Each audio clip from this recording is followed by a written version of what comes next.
Greetings, my friends. Master Sommelier Peter Neptune here with another episode of my YouTube channel videos. Thank you for watching all these videos. Thank you for your comments. I take them to heart. Thank you for your requests. Speaking of requests, I had one to taste some of the Kirkland signature wines that are less than $10 that are case stacked. There's the main wine section, where you have a couple Kirkland wines that range in price from 20 for that Barolo that I reviewed to 30 for a Tuscan wine, which I'll probably review in the future. But over to the side, there's case stacks, and among them are a number of Kirkland signature wines. So I picked 3 of them, and we'll taste them, we'll see what we think. The deal with a wine that's, $7.59 or $8.99 or $6.99 is more than anything else. Does the wine have any typicity? Is it typical for what it should be? Is it drinkable, right? I mean, I doubt we're going to have outstanding here, but you never know. I'll be fair. But can you drink it? And so how's the wine? And then how's the value? So first off, we have a Kirkland 2023 signature T-Point Marlborough Sauvignon Blanc, $7.59. Now, I did a little bit of research. T-Point is a relatively well-known winery / vineyard, and I think they even are a brewery. They're located in the Matakana area of the North Island of New Zealand, not far from Auckland. Like a lot of wineries in the North Island of New Zealand, particularly around Auckland, they source grapes from all over New Zealand. And if you're going to make Sauvignon Blanc in New Zealand, you're probably going to either go to Marlborough, Martinborough, Hawke's Bay, maybe another area or two. Certainly Sauvignon Blanc performs well all over New Zealand. But Marlborough is a brand name. Everybody is pretty aware of it because of some of the big, huge brands. And, it's my understanding that Costco approached these guys. The winemaker's name is Tracy Haslam.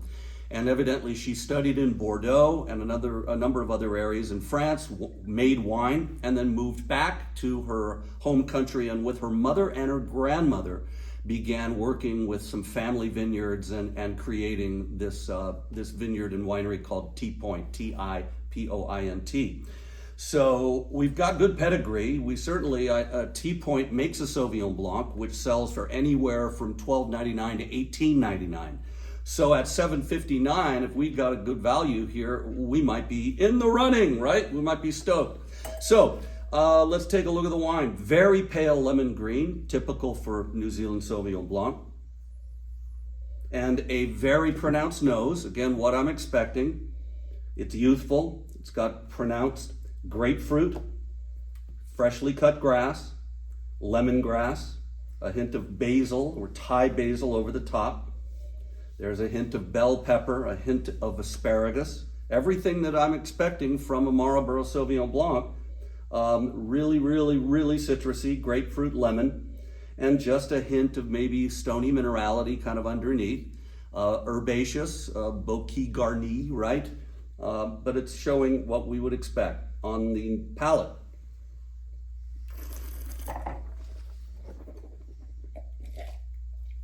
Dry, high acidity. Again, Marlborough Sauvignon Blanc is known for its really bright acidity.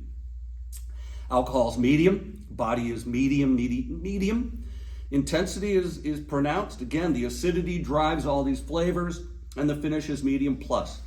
Grapefruit, lemon juice, basil, a little bit of bell pepper, a little bit of cut grass. The guy, you're riding your bike along the median and the guy just cut the grass and you go, oh, New Zealand Sauvignon Blanc. It's got all that brightness, all that freshness. It's not super concentrated. One of the benchmarks for a Marlborough Sauvignon Blanc would probably be Cloudy Bay. It's not in that class, but it's good wine, certainly. And I would drink it, and for $7.59, it's a fabulous value. I was reading, everybody knows I love champagne and fried chicken. Crack Shack, Costa Mesa, shout out. This kind of wine with fried food is really good. Fried calamari, squash blossoms, fried chicken, chicken fingers. Like that's an awesome Wednesday night. Go to Raising Cane's Chicken Fingers and get chicken fingers and hush puppies to go, and open a bottle of this, and you are a rockin' dinner for $20. So, do I recommend this wine? Yes, I do. Next up, 2021 Kirkland Signature Chianti Classico Riserva. Now, this, the good news is right off the bat is that 2021 was a very good vintage in Chianti Classico. Very good indeed. So we already are expecting a little bit of something here with this good vintage. Interestingly, this bottle is $8.99, which for a Chianti Classico Riserva is a really low price point. I did my research. It's made by Barone Ricasoli, who, by the way, is credited in the 19th century for coming up with the formula for Chianti, which back then called for Sangiovese, Colorino, Canaiolo, and even the addition of Trebbiano and Malvasia white grapes to help settle down the tannin and acid of Sangiovese. Since then, the rules have changed. You don't have to have the white grapes as part of the formula anymore, and Chianti Classico now allows for 100% Sangiovese or 80% Sangiovese with 20% others, which could mean traditional varietals like Colorino, Canaiolo, etc., or international varieties like Merlot, Cabernet Sauvignon, or even Syrah. Why? A bow to the Super Tuscan movement, where a wine like Tignanello, the great Antinori Tignanello, is a blend of 80% Sangiovese, 20% Cabernet Sauvignon, but wasn't able to call itself Chianti Classico. At the time, it was Vino di Tavola, table wine. Now that wine could theoretically be a Chianti Classico. Isn't. It's an IGT wine, but it could be. So the Barone Ricasoli, they make the Broglio label. A good solid, fairly large production, but a good solid producer of Chianti Classico. So, and for Riserva, Italian wines, like European wines in general, the words reserve, riserva mean something legally. There's a legal meaning. In this case, Chianti Classico Riserva, minimum 24 months of aging at the winery, 3 months in bottle to let everything settle down. And so there is, and then with that kind of aging, typically you would choose your better grapes. You would wait until a good vintage to produce the wine. So let's see what we got here. A kind of pale to medium-ish ruby, a little bit of garnet at the rim, showing, probably some barrel aging for some period of time. And on the nose, it smells like Sangiovese. It's medium plus intensity, developing, so we get some tertiary aromas here happening. And as I would expect with Sangiovese, I've got cherry, and in particular, sour cherry. There's a hint of, it's this beautiful sour cherry, a hint of cranberry. There's a hint of dried Italian herbs like oregano, a little bit of dill there in the background. There's a hint of orange peel. There's a hint of turned earth, freshly turned earth.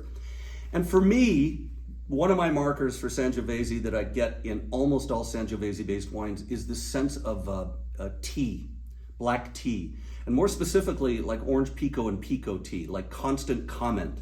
The tea, if you look at it without the bags, you look at it, it's got those little orange peels in it. And that's what it smells like to me. It's a really good marker. If it works for you, fantastic.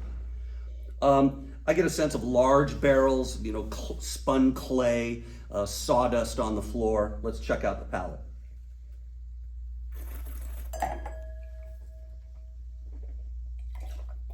Dry, bone dry, acid, medium plus, tannin, medium plus.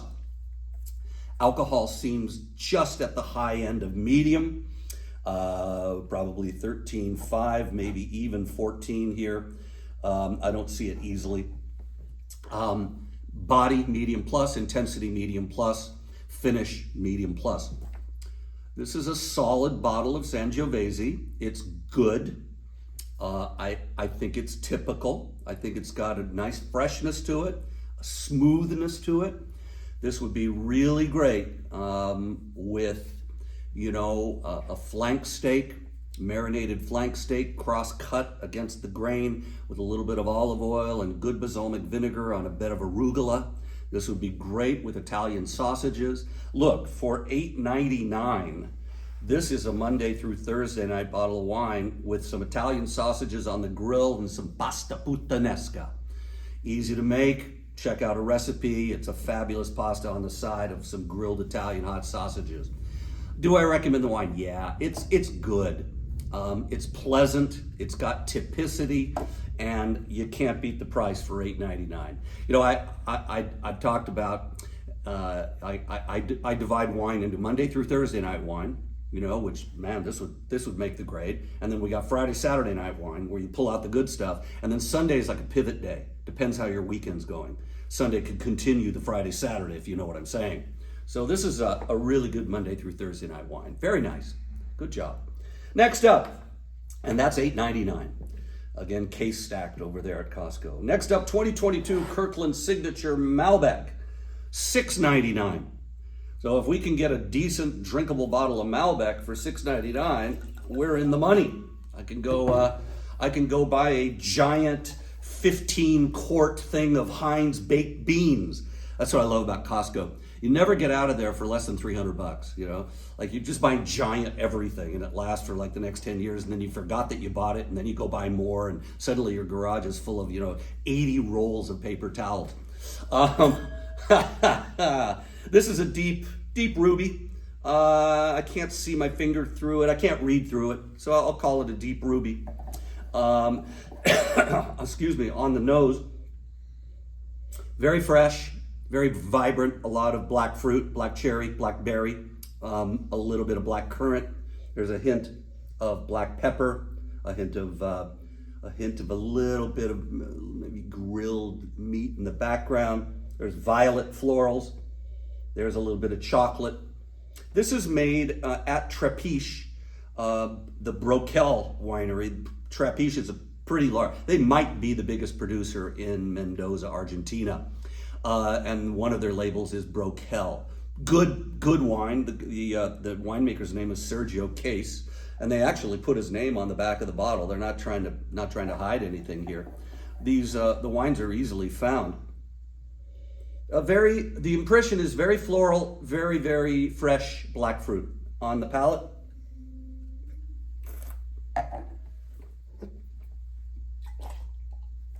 Dry, acidity, medium, tannin, medium, round, mouth-filling. Alcohol is probably right in there at medium. Intensity, medium plus. Finish is medium plus.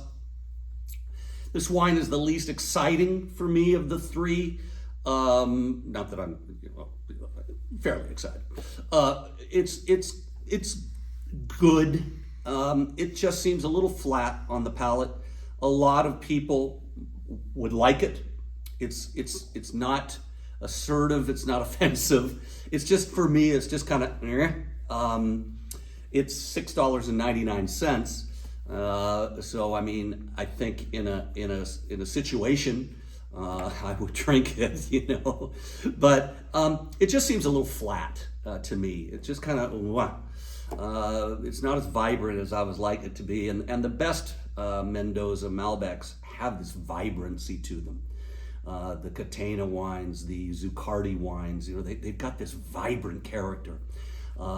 This seems to me it was probably grown and made in kind of the area right around Mendoza, not up in the Uco Valley, where the vines are at altitude and they're very, very exciting. So I don't know, I might go pass on this when, for $2 more I can drink a Chianti Classico Reserva that's pretty good. But again, for $6.99, buy it, give it a try on your own, decide if you like it or not. It's drinkable. It's not drinkable. It's okay.